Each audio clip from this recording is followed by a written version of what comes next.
বাঙালি মায়ের মুখের ভাষা উদ্ধারিতে সিংহ সম তথা প্রাণ তাদিলে রাজপথে।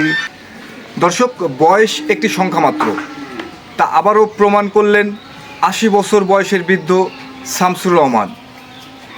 ২০২৫ সালে ২১শে বইমেলা দর্পণ বইটি লিখে আলোড়ন সৃষ্টি করেন যশোর মনিরামপুর উপজেলার শ্যামপুর ইউনিয়নের পারদিয়া গ্রামের কবি সাহিত্যিক শামসুর রহমান। তো দর্শক, আমরা কিন্তু ঠিক এই মুহূর্তে অবস্থান করছি সেই কবি সাহিত্যিক শামসুর রহমানের বসত বাড়িতে। তো আমরা একটু চেষ্টা করব কবি সাহিত্যিক শামসুর রহমানের সাথে কথা বলার জন্য। আমি ক্লাস 5 পর্যন্ত পড়ার পরে আর প্রাতিষ্ঠানিক কোনো লেখাপড়া আমি করতে পারিনি। এত আশা থাকা সত্ত্বেও আমার বাবা বললো, তখন তো গার্জিয়ান তো ছিল না, সচেতন ছিল না।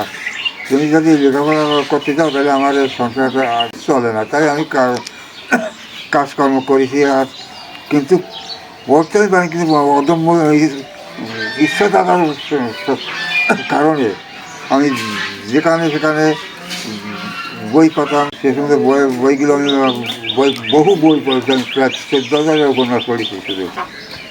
এতদিন আমি কোনো লিখতাম না।